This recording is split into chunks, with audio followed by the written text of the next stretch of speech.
ओम हरि ओम श्री गुरुभ्यो नमः।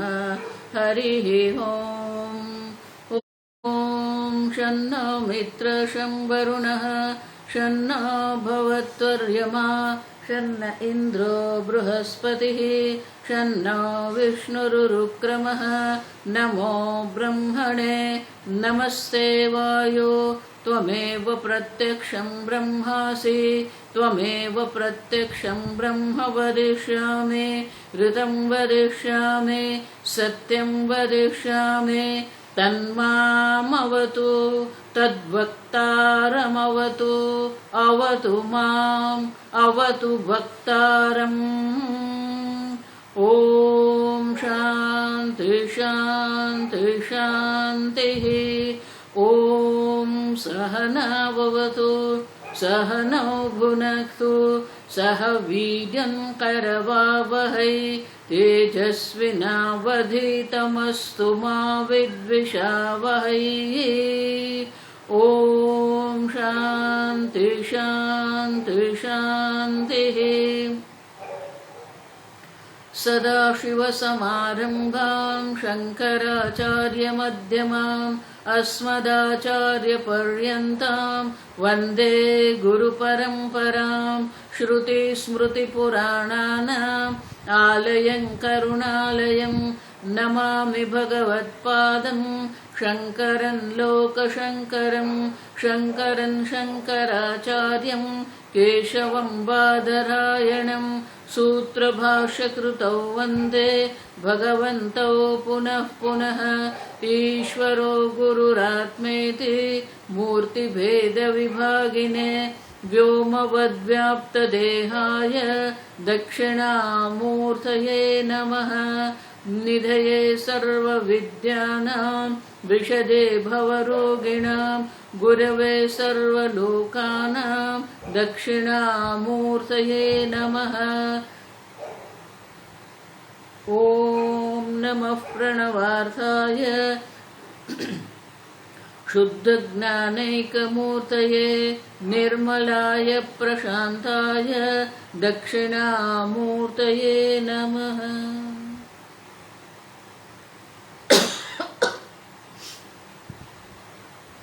ॐ नमः श्रीशङ्करानन्द गुरुपादाम्बुजन्मने सविलासमहामोह ग्राहग्रासैककर्मणे।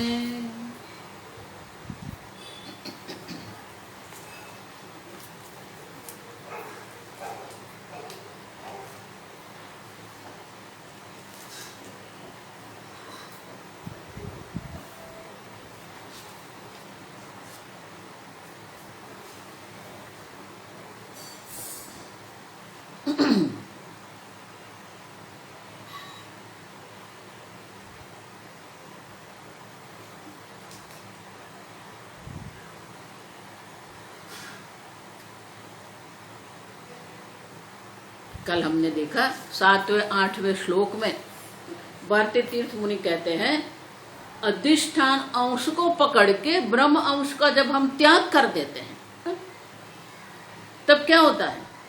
चिदात्मा हम असंग इति बुध्यते। मैं असंग चैतन्य स्वरूप आत्मा हूं, ये ज्ञान होता है। लेकिन ये जो ज्ञान की प्रक्रिया है, आप समझो, तो यहां एक प्रश्न हो रहा, अहम क्या है? अब तो कहते हैं कि लौकिक व्यवहार 12 और 13 श्लोक में कहते हैं कि लौकिक दृष्टि से मैं जाता हूं, मैं खाता हूं। अब अहम गच्छामि, अहम वदति, तो ये लौकिक व्यवहार में अहम है, ये लौकिक अहम है। लेकिन जो ज्ञान है असंगोहम चिदात्मा अहमिति शास्त्रीय दृष्टितः, शास्त्रोक्त दृष्टि से उनके अपने बारे में जो ज्ञान है वो क्या है? असंगोहम। अब और इसीलिए 2 प्रकार के अहम रहेंगे, एक लौकिक व्यवहार में जो अहम है और एक जो अपने स्वरूप का अहम है। तो ज्ञानी जब व्यवहार करते हैं तो 2 प्रकार से ये व्यवहार रहता है। एक लौकिक व्यवहार है जिसमें वो अहम का प्रयोग करेगा, लेकिन वो जो अहम है वो लौकिक अहम है। शास्त्रीय दृष्टि से जो अहम है वो असंगो हम चिदात्मा। लेकिन ये जो कहन, जो व्याख्या हमें बताई कि जीव किसको कहते हैं, जागृदादि विमोक्षांतः संसारः जीव कल्पितः। तो जागृदादि अवस्था में अहम बुद्धि करके जो बैठा है, भ्रम करके जो बैठा है, विमोक्षांतः मोक्ष पर्यंत, आप समझो। तो ये जो ज्ञान, ये मोक्ष मार्ग की जो प्रक्रिया है, वो प्रक्रिया क्या है, वो भारतीय तीर्थ मुनि हमें दर्शाते हैं। उन्हें सप्त सोपान या सप्त भूमिका हम कह सकते हैं। तो ये सप्त भूमिका क्या है? बंधन की जो 4 अवस्था है, मोक्ष की जो 3 अवस्था है, वो 7 अवस्था हमें दर्शाते हैं। तो वो 7 अवस्था क्या है, आप समझो।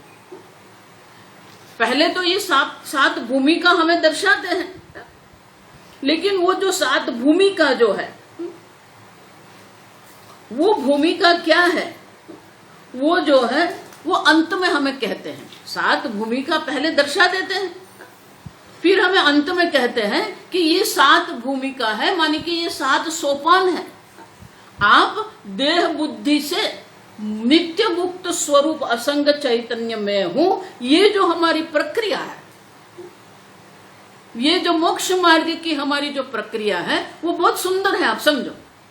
और इसलिए कहते हैं कि ये जो 7 प्रकार की जो प्रक्रिया है, वो प्रक्रिया अगर हम समझ जाते हैं तो हमें बिल्कुल स्पष्ट हो जाएगा कि ये ज्ञान क्या है और ये ज्ञान मार्ग में हम आगे कैसे बढ़ सकते हैं। अब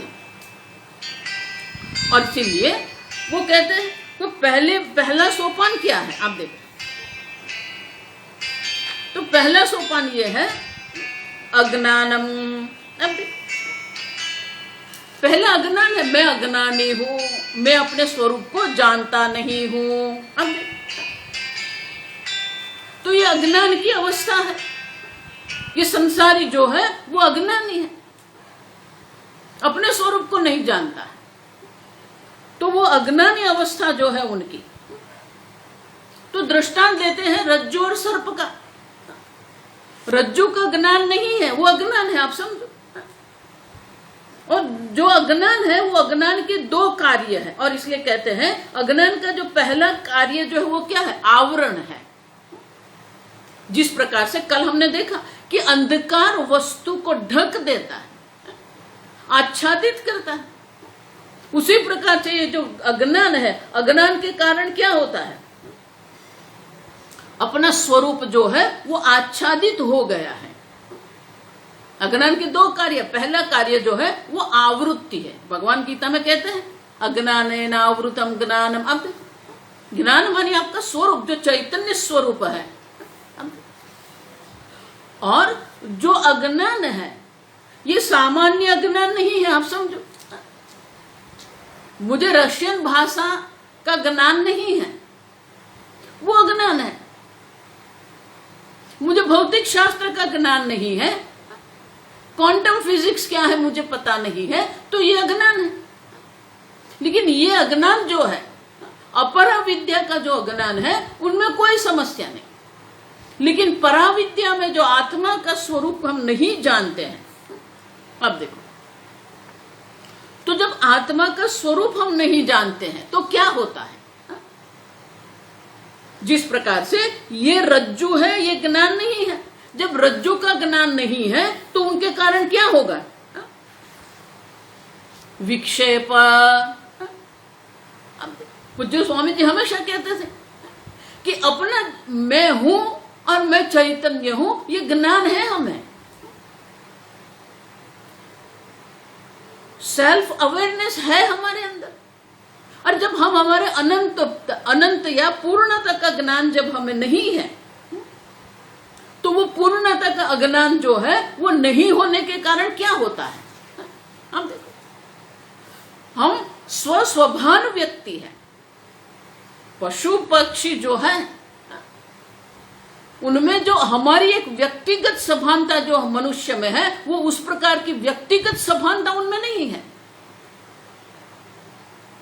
आप समझो। और जब व्यक्तिगत सभानता जब होते, सेल्फ अवेयरनेस जब होता है, तो उनके कारण क्या होगा? जब अपना अनंत स्वरूप नहीं जानते हैं, अनंत आनंद स्वरूप नहीं जानते हैं, नित्य अमृत स्वरूप हम नहीं जानते हैं, नित्य ज्ञान स्वरूप हम नहीं जानते हैं, नित्य मुक्त स्वरूप हम नहीं जानते हैं, और ये स्वस्वभान व्यक्ति हम हैं, तो क्या होगा? जो स्वस्वभान व्यक्ति है वो अपने बारे में अभिप्राय बना के रख देता है। स्वामी जी कहते थे one can not be without the self esteem. अब देखो, अपने बारे में एक अभिप्राय बना के रख दिया। अब देखो, वो अभिप्राय जो है वो हमारे अंदर विक्षेप उत्पन्न करते हैं। आवरण है माने कि जानते नहीं है मैं सच्चिदानंद हूं, अपने को सत स्वरूप नहीं जानते हैं तो मैं मर्त्य हूं, अपने को चित स्वरूप नहीं जानते हैं और इसलिए मैं अज्ञानी हूं, अपने को आनंद स्वरूप नहीं जानते हैं और इसलिए अपने बारे में अभिप्राय बना के रख दिया मैं दुखी हूं। अब देखो, तो हर एक मनुष्य की, प्रत्येक मनुष्य के मन में ये अपने बारे में एक अभिप्राय बना दिया है। मैं दुखी हूं, मैं अज्ञानी हूं, मैं मर्त्य हूं। तो शास्त्र में उसे कहते हैं विक्षेप। अब ये विक्षेप तो बन गए, अपने बारे में अभिप्राय तो हमने बना दिया, लेकिन वो अभिप्राय क्या हम स्वीकार कर सकते हैं? नहीं। अब देखो, वो विक्षेप जो बना के रख दिया है वो विक्षेप हम स्वीकार नहीं कर सकते हैं। और वो विक्षेप जो है, आप समझो, वो विक्षेप के कारण हम क्या करते हैं? अनेक प्रकार के कर्म करते रहते हैं। कर्म करते हैं तो कर्म फल है, कर्म फल है तो फिर जन्म मरण है। अब देखो, तो पराविद्या में जो अज्ञान है वो शांत नहीं बैठता है। अज्ञान के कारण विक्षेप है, विक्षेप के कारण कर्म है, क्योंकि वो जो आपने अपने बारे में अभिप्राय बना के रखा है उससे छूटने की इच्छा तो होगी ही, क्योंकि वो आपके स्वरूप से विरुद्ध है। आप समझिए, आपने अपने बारे में जो अभिप्राय बना के रखा है वो आपको ही स्वीकार्य नहीं है। वेदांत यहीं से आरंभ होता है, आप समझो ठीक से। आपने अपने बारे में जो अभिप्राय बना के रखा है, मैं मर्त्य हूं, मैं दुखी हूं, मैं अज्ञानी हूं, वो आपको स्वीकार्य नहीं है। आप समझो, हमारी जो लड़ाई अपने आप में है, we are fighting with our self. हम ये जगत से लड़ाई नहीं कर रहे हैं, हमारा जो युद्ध है वो अपने आप में है, क्योंकि अपने आप के बारे में जो अभिप्राय बना के रख दिया है। और इसीलिए ये विक्षेप जो है, और विक्षेप के कारण क्या होगा? उससे छूटने के लिए हमारे मन में इच्छा बनेगी, जिसको हम मुमुक्षु कहते हैं। अब देखो,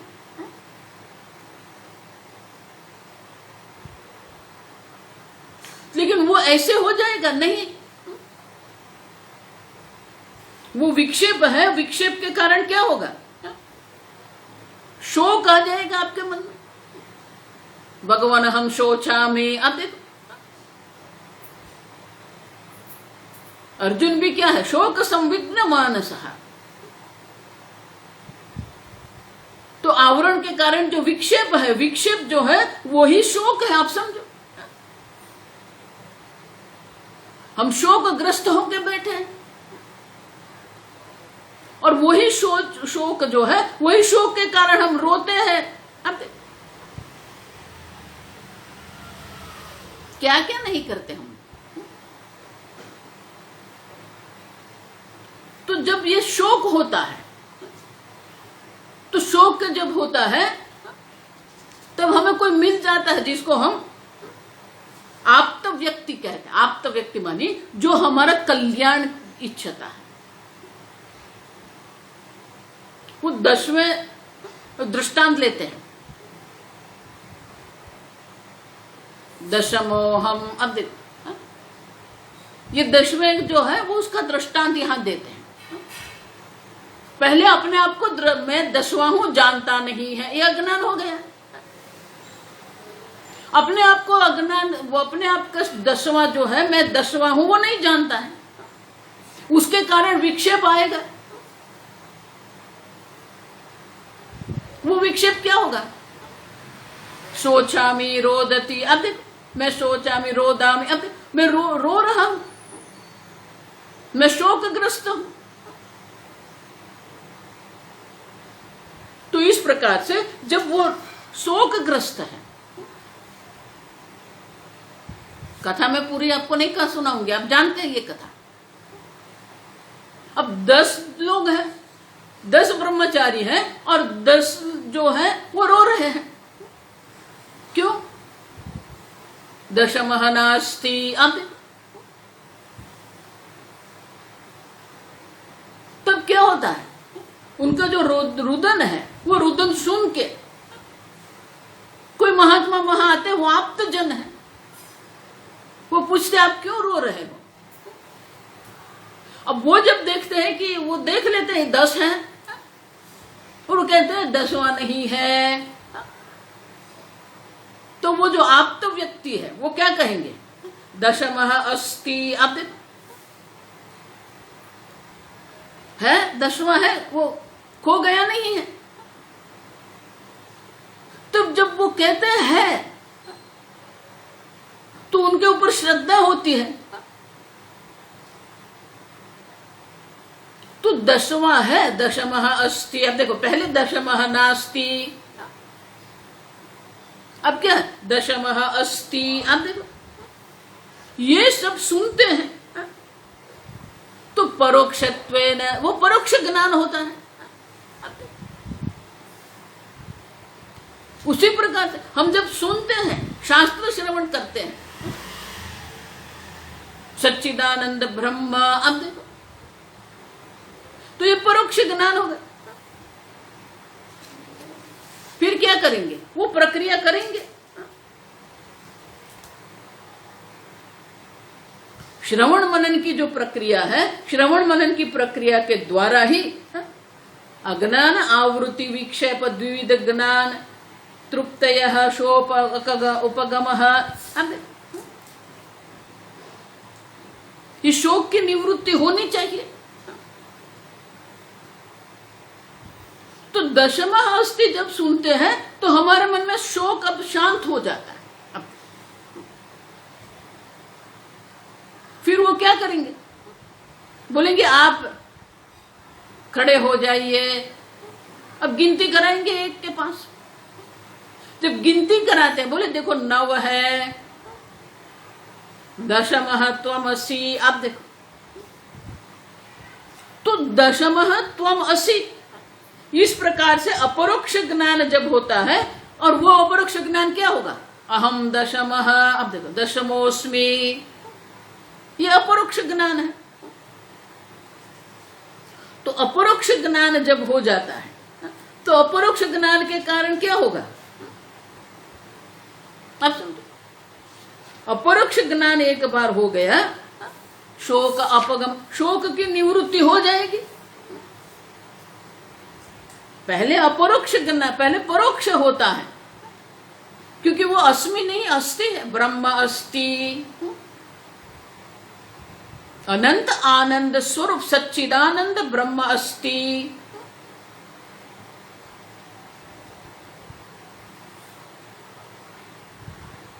लेकिन वो इतना सरल नहीं है।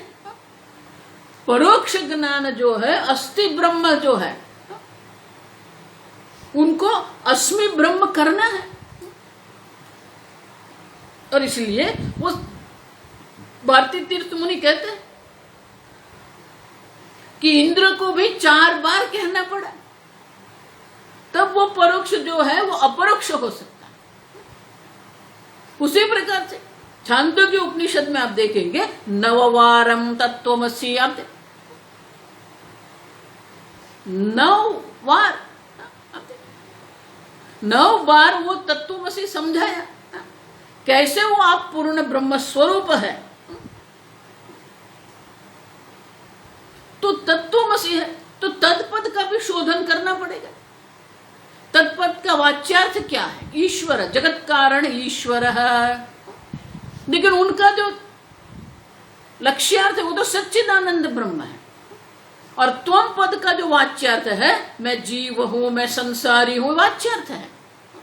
लेकिन उनका जब हम लक्ष्यार्थ देखते हैं तो लक्ष्यार्थ तो क्या है? सच्चिदानंद। आप देखो, और इस प्रकार से जो परोक्षता है वो परोक्षता की निवृत्ति करके अपरोक्ष करना पड़ेगा। और इनके लिए ये बहुत विस्तार से समझाते हैं कि ये परोक्ष ज्ञान जो है वो परोक्ष ज्ञान को ही अपरोक्ष करना है। और उनके लिए श्रवण मनन निधिध्यासन,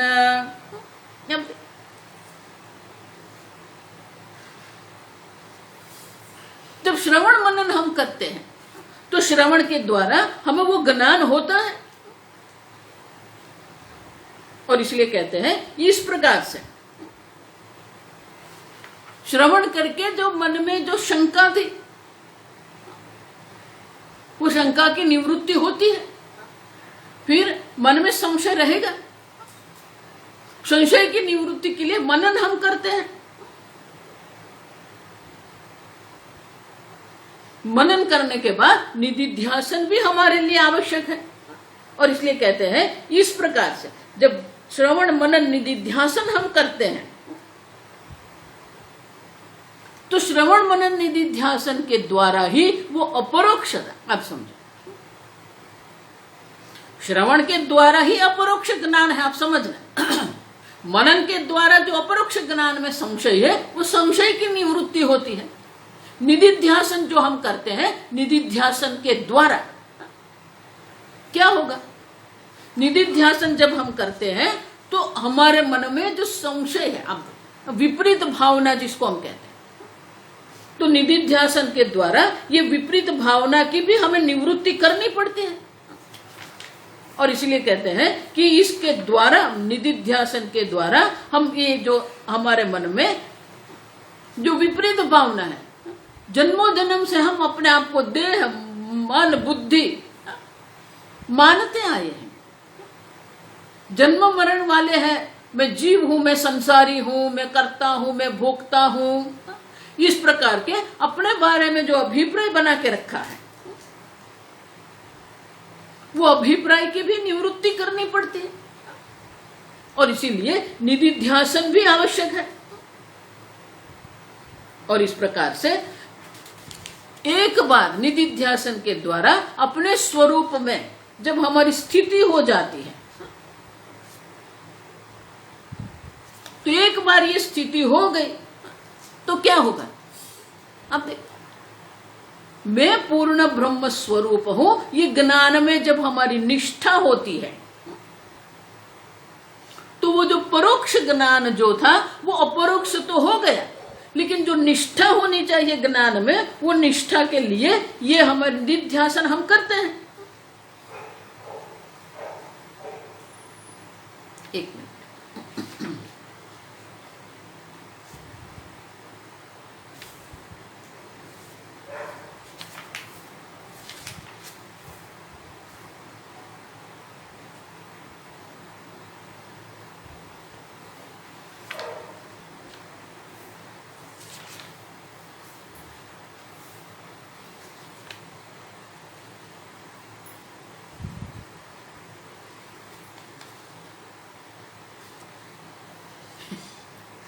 पंखे के कारण पन्ने सब आगे निकल गए।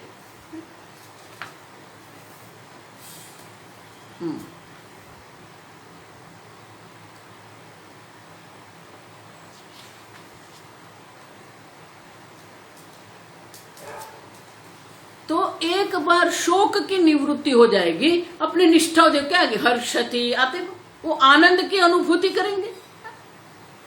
पहले क्या था? शोकग्रस्त था, रोदिति, अब रो रहा था, अब क्या हो जाएगा?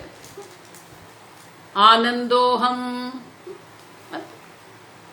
तो शोक की निवृत्ति हो जाएगी, रोना बंद हो जाएगा, मानी दुखी होना उनका बंद हो जाएगा और वो अपने स्वरूप में स्थित हो जाएगा। मैं पूर्ण आनंद स्वरूप हूं, परानंद है। इयद संवित आत्मा परानंद। आप देखो पंचदशी जो ग्रंथ है उनमें ये प्रतिज्ञा वाक्य आप समझो, जैसे गीता में प्रतिज्ञा वाक्य है ना, पंडिता न अनुशोचन्ति। आप देखो उसी प्रकार से यहां पर भी क्या है, पहले प्रकरण में हमने देखा है इयम संविद पर आत्मा परानंद है। अब देखो ये जो चैतन्य स्वरूप आत्मा जो है वो परम आनंद स्वरूप है। तो एक बार अपने आनंद स्वरूप में उनकी निष्ठा हो जाती है, फिर वो संसार की भी निवृत्ति मानी मोक्ष भी है। अब देखो तो इस प्रकार से ये प्रक्रिया के द्वारा हमें दर्शाया कि ये जो है ये प्रक्रिया जो 7 प्रकार की जो प्रक्रिया है या 7 सोपान है, 7 सोपान में सब दर्शाया। परोक्ष ज्ञान में भी क्या है, भृगु का दृष्टांत दिया, श्वेत केतु का दृष्टांत दिया, इंद्र का दृष्टांत दिया। ये सब दृष्टांत के द्वारा छांदोग्य उपनिषद, तैत्तिरीय उपनिषद, बृहदारण्यक उपनिषद में इंद्र का दृष्टांत है। तो ये परोक्षता जो है, परोक्षता की निवृत्ति के लिए अपरोक्षता जो प्राप्त करना है, हम नास्ति से पहले अस्ति होता है, अस्ति से फिर अस्मि हो जाएगा। अब जब अस्मि होता है, अपरोक्ष ज्ञान होता है, तो पहले शोक अपगम, शोक की निवृत्ति होती है। शोक की निवृत्ति के बाद पूर्ण आनंद स्वरूप है। और एक बार अपने आप को पूर्ण आनंद स्वरूप जिसने जान लिया है, उनको मोक्ष की प्राप्ति होती है। अब और इसीलिए ये प्रक्रिया जो है हमें समझना है। एक बार ये प्रक्रिया हमारी समझ में आ जाए, और इसलिए कहते हैं वेदांतानाम अशेषाणाम आदि मध्यावसानतः ब्रह्मात्मनि एव तात्पर्यम। संपूर्ण वेदांत का जो तात्पर्य है, वो तात्पर्य तो कहां पर है, ब्रह्मात्मनि। अब और इसीलिए कहते हैं वाक्य में आत्मानं चेद विजानीयात्। अब ये श्लोक में कहते हैं आगे विजानीय, अयम अस्मि, अस्मि का हमने देख लिया, जो अस्ति ब्रह्म है अस्मि ब्रह्म बनता है। और अयम मानी क्या है, अपरोक्ष जो है, अपरोक्ष ब्रह्म का हमें ये ज्ञान हो जाता है, अस्मि बन जाता है। अयम मानी अपरोक्ष है, और इस प्रकार से अपरोक्ष ब्रह्म का हमें जब ज्ञान होता है, और इसलिए कहते हैं आत्मानं चेद विजानीयात्, माने कि आत्मा को जानना, अपने आप के स्वरूप को हमें जानना है। और इसीलिए उनके ऊपर चर्चा करते हैं। और संपूर्ण वेदांत का जो तात्पर्य जो है, तात्पर्य ब्रह्मात्मनि एव तात्पर्य, आप समझो। और इसीलिए स्वामी जी कहते हैं वेदांत का आरंभ भी यही है, आप ब्रह्म स्वरूप है, अंत भी वही है, आप ब्रह्म स्वरूप है। तो बोले बीच में क्या है, मध्य में क्या है, मध्य में आप कैसे ब्रह्म स्वरूप है, ब्रह्म क्या है, ब्रह्म का स्वरूप क्या है। आप जो अपने आप को जीव संसारी मान के बैठे हैं, वो जीव का स्वरूप क्या है।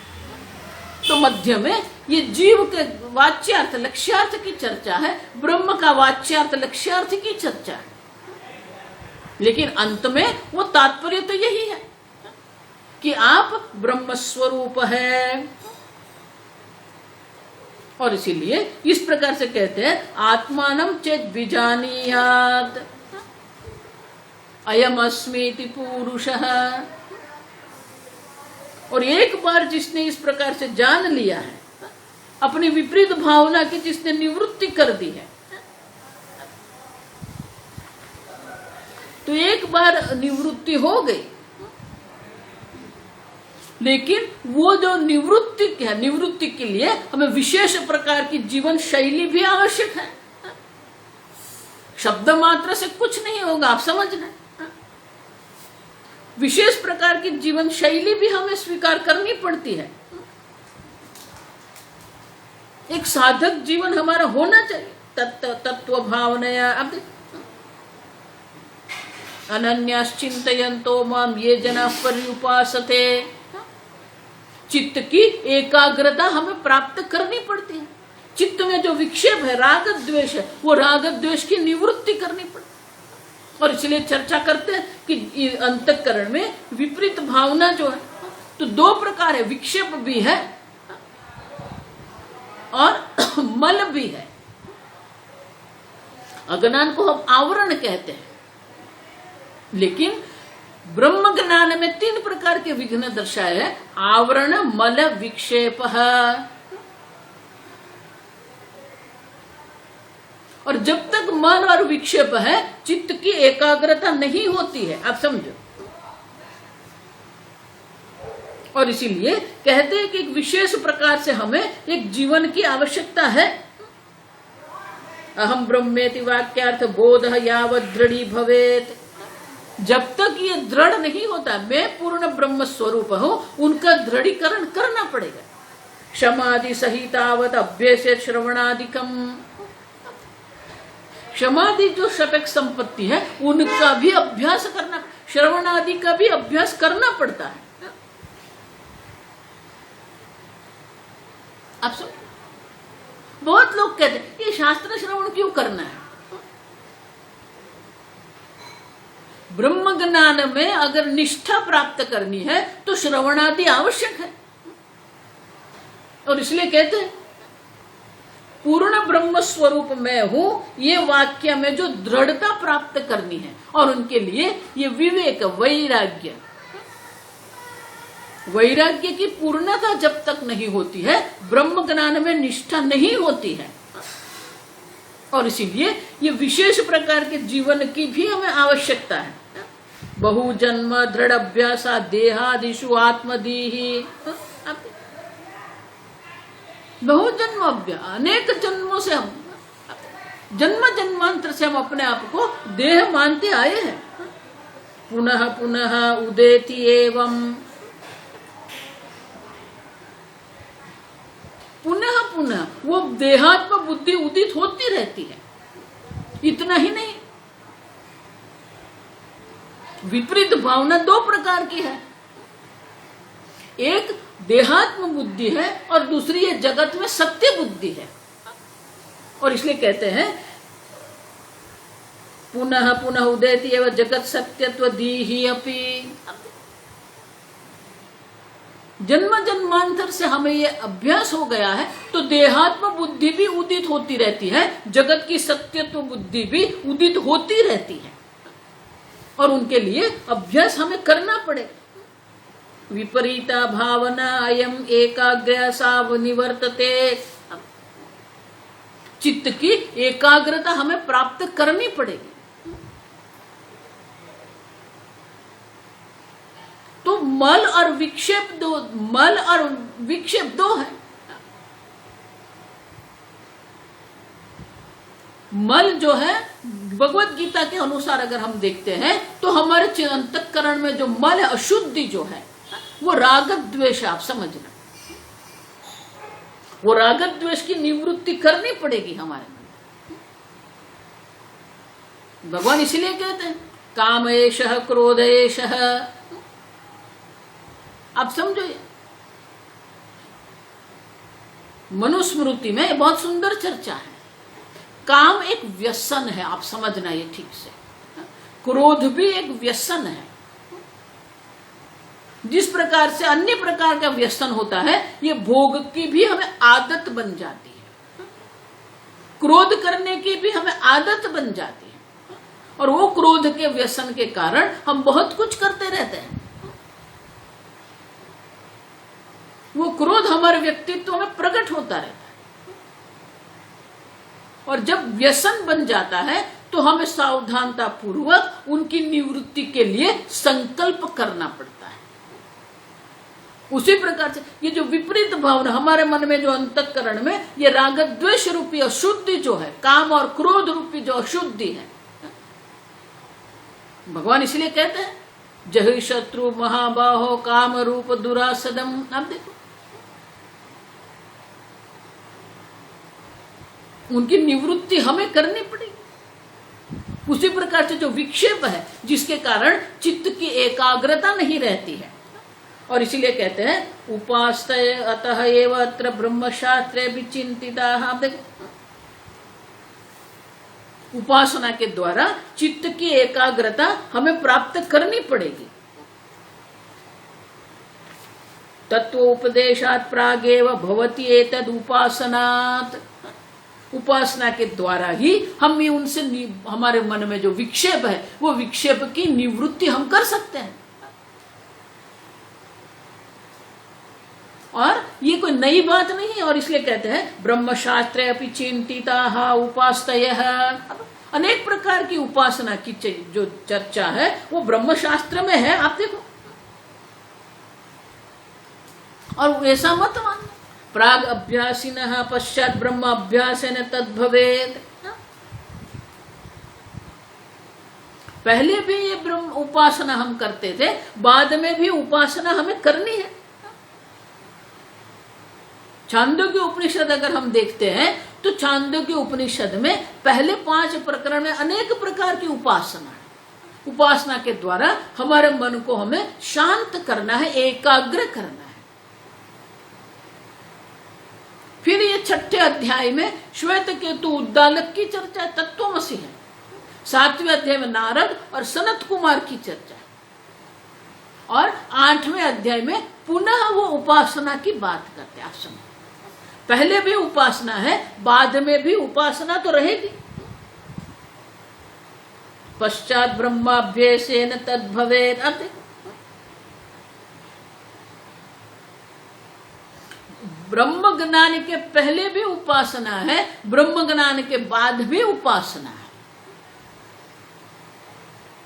लेकिन ये उपासना जो है वो अलग प्रकार की है। तच्चिंतनम तत्कथनम अन्योन्यम तत्प्रबोधनम एतदेक परत्वम च ब्रह्माभ्यासे विदुः। अब बुधाः, अब उसी का हमें चिंतन करना है। भगवान भी यही कहते हैं अन्याश्चिन्तयन्तो माम ये जनाः पर्युपासते। गीता में अनेक प्रकार के श्लोक आप समझो। मन मना भव मद भक्तः मद्याजी माम नमस्कुरु मामे वैश्यसि कौन्तेय मत कर्म कृत मत परमः मद भक्तः मद। निर्वैर सर्वभूतेषु 11वां अध्याय 9वें अध्याय भगवान ये ब्रह्म अभ्यास की बात करते हैं। 12वें अध्याय में कहते मय्येव मनादस्तो मयि बुद्धिं निवेशय। आप समझे, लेकिन आगे हम देख के गए भक्ति जो है वो मार्जन न्याय है, ईश्वर की शरणागति है। सब ईश्वर पर हम छोड़ देते हैं। जिस प्रकार से जो बिल्ली होती है जब बच्चे को जन्म देती है तो अपनी बच्चे की सुरक्षा के लिए वो घर बदलती रहती है। बच्चे के तो आंख भी खुली नहीं है, वो अपने मुख में एक एक बच्चे को उठा के दूसरे घर में ले जाती है। बच्चों को कुछ नहीं करना है, वो तो अभी आंख भी खुली नहीं उनकी। ये मार्जर न्याय है। लेकिन वेदांत जो है वो मरकट न्याय है। वानर माता जो होती है वो तो एक वृक्ष से दूसरे वृक्ष पर कूदती रहती है, लेकिन जो वानर बच्चा जो है उनको अपने मां को पकड़ के रखना पड़ता है। उसी प्रकार से वेदांत मरकट न्याय मान की आपका भी प्रयत्न है। मात्र गुरु के अनुग्रह से, मात्र ईश्वर के अनुग्रह से कुछ नहीं होता है। आप समझे, ये अभ्यास ब्रह्माभ्यास जो है वो ब्रह्माभ्यास हमें करना पड़ेगा।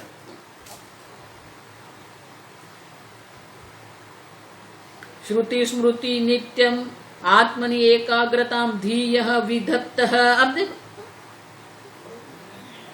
विधत्त विधान करती है श्रुति माता।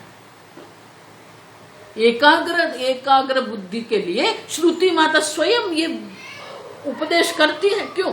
विपरीताया भावनाया क्षयाय ही। विपरीत भावना के क्षय के लिए श्रुति माता स्वयं एकाग्रता के लिए, कठोपनिषद में कहते हैं एष सर्वेषु भूतेषु गूढ़ात्मा न प्रकाशते।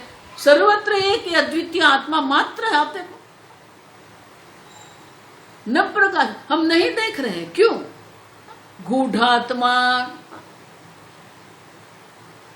आवरण के कारण, अज्ञान के कारण, मल अशुद्धि, राग द्वेष रूपी अशुद्धि के कारण, या तो विक्षेप के कारण हम नहीं देख सकते हैं।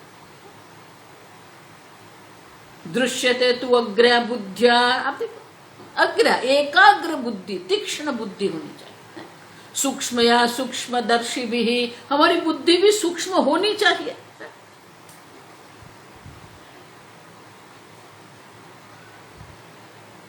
और इसीलिए श्रुति माता स्वयं ये एकाग्र तीक्ष्ण बुद्धि का उपदेश करती है। और एक बार ये हो गया, यद्यत् यथा वर्तते तस्य तत्त्वं हित्वा अन्यथा त्वधीहि विपरीत भावना स्यात्। अब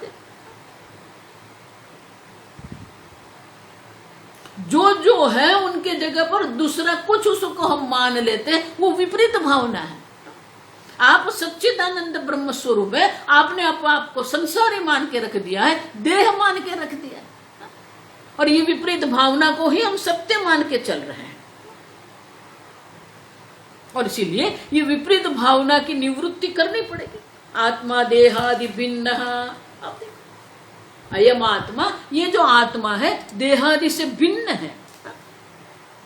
ये भिन्नता का अनुभव आपको करना पड़ेगा, लेकिन ये भौतिक भिन्नता नहीं है, आप समझ रहे।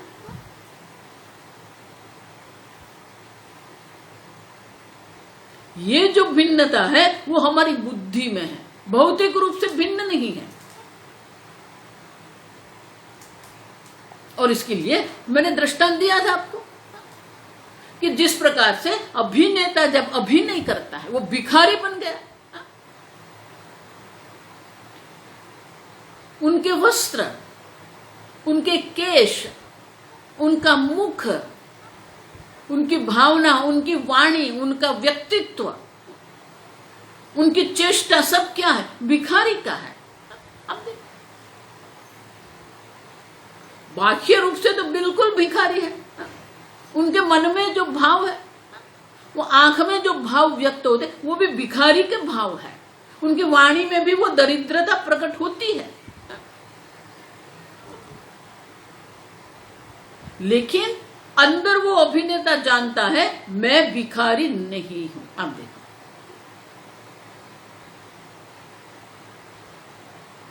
सर्वकर्माणि मनसा, अब देखो, संन्यस्य, अब मन में है, मनसा एव इदमाप्तव्यम्। बाह्य दृष्टि से भिन्नता संभव नहीं है, लेकिन ज्ञान की दृष्टि से वो भिन्नता है। आप समझो, अभिनेता भिखारी नहीं, भिखारी अभिनेता है, क्योंकि भिखारी का अस्तित्व अभिनेता पर आधारित है, लेकिन अभिनेता भिखारी नहीं है। देह आत्मा है, क्योंकि देह का जो अस्तित्व है वो आत्मा के कारण है। मन में जो वृत्ति है, वृत्ति चैतन्य से उदित होती है, लेकिन चैतन्य वृत्ति नहीं है। इस प्रकार से हमें चिंतन करना पड़ेगा। ना हम देह है, देखो बहुत बार मैं कह चुकी हूं आपको, ये चिंतन आपको करना ही पड़ेगा। मैं देह नहीं हूं।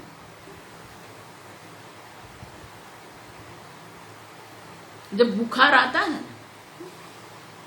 शरीर संतप्त होता है, तब आप देखिए मैं शरीर नहीं हूं। वेदांत में अनुकूलता से ये प्रतिकूलता हमें अधिक उपयोगी है। आप समझ रहे, देहादि की जो प्रतिकूलता होती है ना, वो प्रतिकूलता में हम अपने आप को देह से भिन्न देख सकते हैं। साक्षी असंग साक्षी कूटस्थ। शरीर में जो भी हो रहा है उनका मैं साक्षी हूं, असंग हूं। असंग साक्षी सदाशिव। और इस प्रकार से आत्मा देहादि भिन्न अयम मिथ्या चेत जगत्तयोः। ये जगत मिथ्या है, विकारी है, असत है। ये दोनों हमें चिंतन करना पड़ेगा।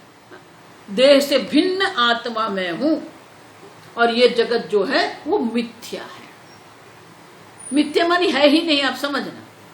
इसलिए भगवान कहते हैं असतः भावः न विद्यते। उनका कोई अस्तित्व ही नहीं। आपके अनुभव में यह जगत आ रहा है, लेकिन अनुभव में आ रहा है इसलिए उनका अस्तित्व सिद्ध नहीं होता है। देखो, इसलिए मैं कहती हूं वेदांत और ये जो लौकिक है बहुत अलग है। लोग ऐसा मानते हैं मेरे अनुभव में ये आ रहा है इसलिए वो सत्य है। वेदांत कहता है वो आपके अनुभव में आ रहा है और इसीलिए वो सत्य नहीं है। आप समझ। तो जगत के मिथ्यात्व का भी निश्चय हमें करना पड़ेगा। देहादि आत्मत्व सत्यत्व दीहि विपर्यय भावना। अब देहादि में आत्मबुद्धि है और जगत में जो सत्य बुद्धि है, दोनों से हमें विपरीत भावना करनी पड़ेगी। तत्तद भावनया नश्येत् सातः देहातिर अतिरिक्तताम। अब देह से अतिरिक्त आत्मा में हूं, ये दृढ़ निश्चय है। आत्मनः भावयेत् तद्वत् मिथ्यात्वं जगतः अनीशम। उसी प्रकार से ये जगत की मिथ्यात्व का भी हमें चिंतन करना पड़ेगा। लेकिन उनका अर्थ ये नहीं है ये जगत मिथ्या है, इनका अर्थ ये नहीं है कि हमको जो खाना पीना हम करते रहेंगे। नहीं, आप समझो। ब्रह्म सत्यम जगन मिथ्या। पहले अपने आप को ब्रह्म जानना है, फिर ये जगत की मिथ्यात्व है। जगत का मिथ्यात्व जो है पहले नहीं है। बहुत लोग उल्टा करते हैं। अपनी देहात्म बुद्धि की निवृत्ति नहीं हुई है और बोलते रहते ये तो सब मिथ्या है स्वामी जी।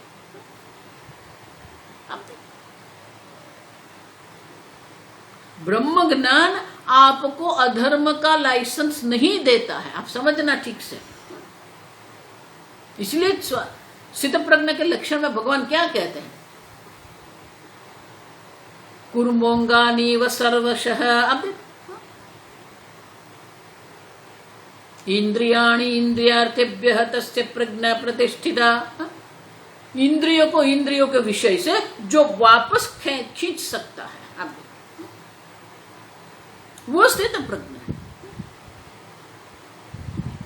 ऐसा मत मान मैं तो ब्रह्म हूं, जो भी खाना है खा सकता हूं, जो भी करना है कर सकता हूं। नहीं, नियम है, आप समझो।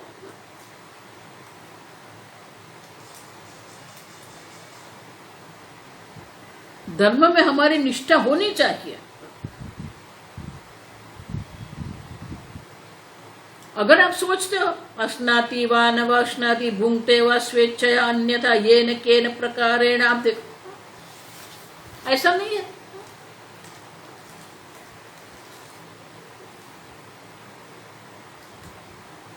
ठीक से समझना है।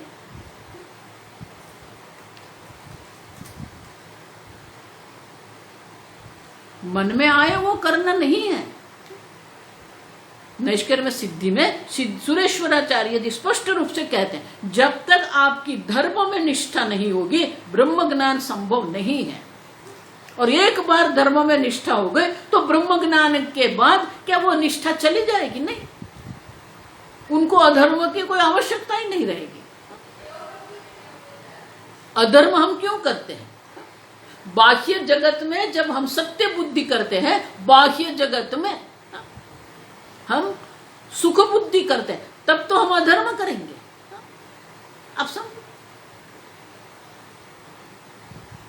लेकिन बाह्य जगत तो मिथ्या है, वहां सुख की कोई अपेक्षा नहीं है और इसलिए अधर्म की कोई संभावना नहीं है। आप समझ रहे? लेकिन अगर तीव्र, ये चर्चा है आप देख,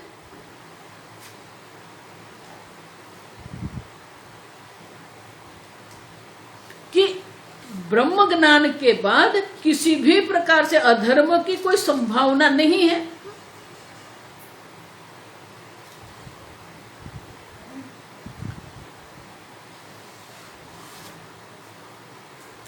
और इसलिए कहते हैं कि वो अपने जीवन किस प्रकार से निर्वाह करते हैं। वो खाते भी नहीं भी खाते, और भोजन की जब अपेक्षा करते हैं तो वो शरीर निर्वाह के लिए है, अपने भोग के लिए, अपने सुख के लिए नहीं है। हम कहते हैं ना, यू लिव टू ईट और यू ईट टू लिव। खाने के लिए जीवन जी रहे हैं या कि जीवन जीने के लिए खा रहे हैं।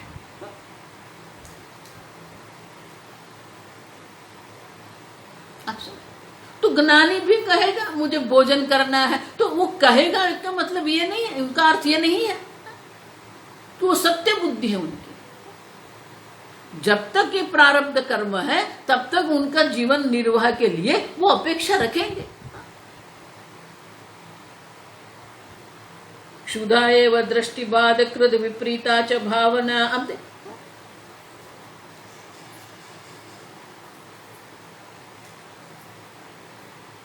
लेकिन वो क्षुधा की हमें क्या करना है? शंकराचार्य जी इसलिए साधन पंचक में कहते हैं क्षुधा निवृत्ति तो करनी ही है, लेकिन हमारी भावना क्या है? क्षुद्व्याधि विचिकित्सताम, हमारे उदर में क्षुधा रूपी व्याधि है और उनकी चिकित्सा करना है हमें। वो चिकित्सा करनी है तो चिकित्सा के लिए क्या करना पड़ेगा? किसी भी चिकित्सा के लिए औषधि की आवश्यकता होती है। भिक्षा औषधम भुज्यताम। अब भिक्षा रूपी औषध के द्वारा क्षुधा रूपी व्याधि की हम निवृत्ति करते हैं।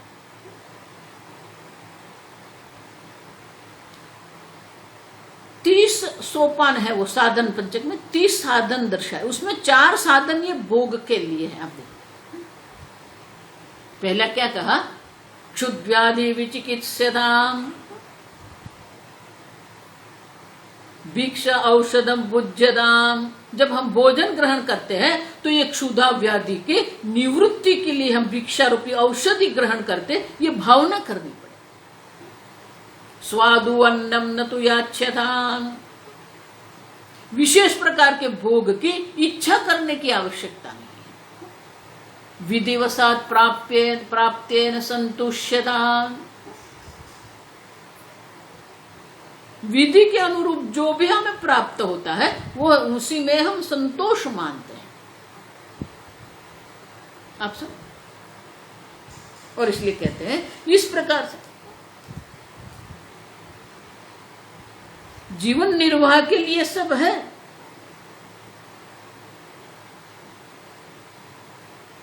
लेकिन उनमें सत्य बुद्धि नहीं है। प्रारब्ध कर्म के अनुरूप जो भी प्राप्त होता है उसी में जीवन निर्वाह होता है।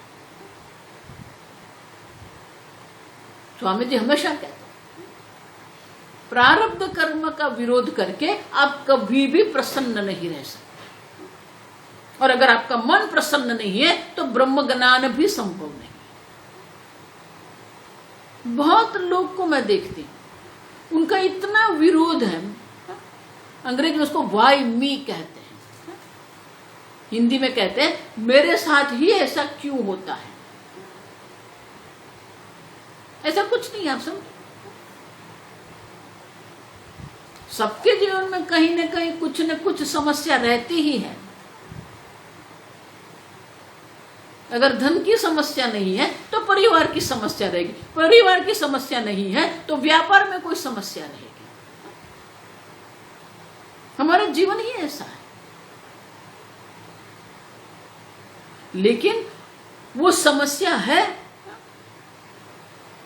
लेकिन उनका विरोध नहीं है। प्रारब्धाय समर्पितम स्ववपु,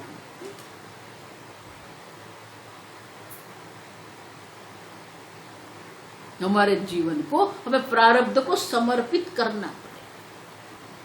देखो इसलिए भक्ति शरणागति आवश्यक है, ऐसा मत मानना। शरणागति हमें भी आवश्यक है। ईश्वरार्पण बुद्धि हमें करनी पड़ेगी, प्रसाद बुद्धि हमें करनी पड़ेगी। जब ईश्वरार्पण बुद्धि होती है, प्रसाद बुद्धि होती है, तभी हमारा मन प्रसन्न रहेगा। और जब मन प्रसन्न रहेगा तो प्रसन्न मन से ही हम एकाग्रता प्राप्त कर सकते हैं। विक्षिप्त मन में, दुखी मन में एकाग्रता नहीं होती है। आप समझ? इसलिए मैं कहती हूं कि सबसे बड़ी सिद्धि अगर जीवन में है तो वो मन की प्रसन्नता है। आपका मन प्रसन्न रह सकता है कि नहीं? प्रसादे सर्व दुःखानां हानि ही अस्य उपजाय। प्रसन्न चेतस ही आशु बुद्धि पर्यवतिष्ठति। जिसका मन प्रसन्न है उनकी बुद्धि ब्रह्म ज्ञान में तत्काल स्थित हो जाती है। मन की प्रसन्नता आवश्यक है, और मन की प्रसन्नता के लिए कर्म में ईश्वरार्पण बुद्धि, कर्म फल में प्रसाद बुद्धि हमें करनी पड़ेगी। देखो इसलिए मैं कहती हूँ ये मरकट न्याय है। आपके मन को प्रसन्न रखना ये आपका दायित्व है, गुरु का नहीं है। विपरीत भावना की निवृत्ति के लिए ध्यान उपासना करना ये आपका दायित्व है। जगत के मिथ्यात्व का दर्शन करना ये आपका दायित्व है। जितना हम अभ्यास करेंगे तत्चिंतनम तत्कथनम, आप समझो। उपायः पूर्वमेव उक्तः चिंतन कथनादिकः एतदेकत्व परत्वेपि निर्बन्धः। और इसलिए कहते हैं ये जो उपाय दर्शाया है वो उपाय हमें करना पड़ेगा। और जब हम ये उपाय करते हैं हम एकाग्रता लाते हैं। अर्जुन भी भगवान को कहते हैं कि भगवान आप ये एकाग्रता की बात करते हैं, लेकिन मेरा मन तो क्या चंचलम ही मन कृष्ण प्रमाथि बलवदृढ़म। अब मन में अनेक प्रकार से विक्षेप है, अस्वीकार है, आग्रह है, आक्रोश है।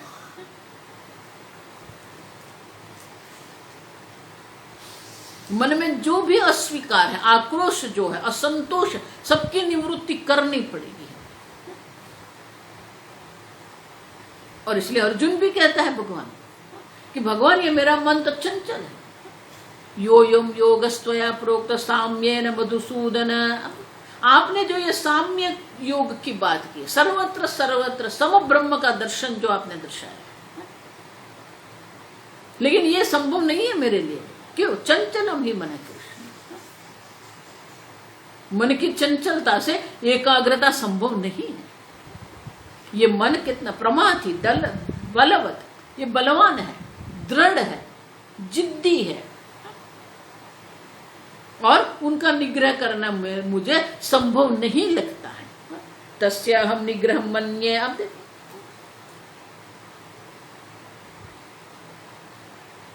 लेकिन वो जो प्रमाथी मन है वो मन पर हमें प्रभुत्व प्राप्त करना। इसलिए आगे कहा ना क्षमादि, क्षमा मनोनिग्रह, दमादि इंद्रिय निग्रह। देख ये छह जो है षटक संपत्ति उसको कहते हैं। क्षमा मानी हमारा मानसिक जो व्यक्तित्व है, दमः माने इंद्रियों का जो व्यक्तित्व हमारा है, श्रद्धा बुद्धि जो है, तितिक्षा शारीरिक दृष्टि से। आप समझो, समाधान चित्त की एकाग्रता जो उपरति कर्म से वैराग्य होना चाहिए। हमें कुछ न कुछ करने की आदत बन जाए। हम कर्म से वैराग्य होना चाहिए। कर्म किसी भी प्रकार से हमें उपयोगी नहीं है। अंतःकरण शुद्धि के लिए कर्म आवश्यक है, लेकिन अगर इसके द्वारा मैं सुखी हो जाऊंगा। शंकराचार्य जी कहते हैं उपरति माने क्या है? स्वकर्तव्य पालनम, अपने कर्तव्य का पालन करो। कर्तव्य पालन करते हैं तो ये राग द्वेष भी चले जाते हैं।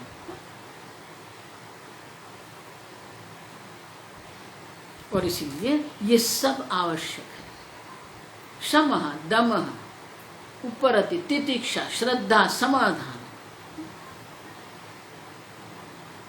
ये 6 के द्वारा हमारे व्यक्तित्व का हमें निर्माण करना है।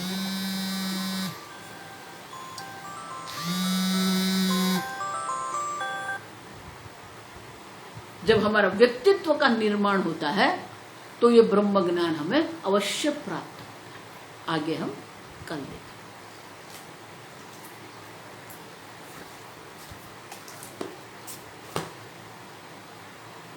ओम स्वस्ति प्रजाभ्यः परिपालयन्तां न्यायेन मार्गेण महिं महिषाः गोब्राह्मणेभ्यः शुभमस्तु नित्यं लोका समस्ता सुखिनो भवन्तु काले वर्षतु पर्जन्यः पृथिवी सस्यशालिनी देशोऽयं क्षोभरहितः ब्राह्मणाः सन्तु निर्भयाः ओम सर्वेषां स्वस्तिर्भवतु सर्वेषां शान्तिर्भवतु सर्वेषां पूर्णं भवतु सर्वेषां मङ्गलं भवतु सर्वे भवन्तु सुखिनः सर्वे सन्तु निरामयाः सर्वे भद्राणि पश्यन्तु मा कश्चित् दुःखभाग् भवेत् असतो मा सद्गमय तमसो मा ज्योतिर्गमय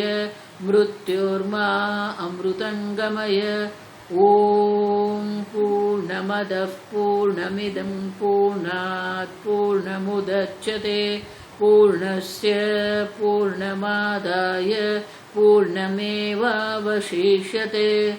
ओम शांति शांति शांतिः हरिः ओम श्री गुरुभ्यो नमः हरिः ओम।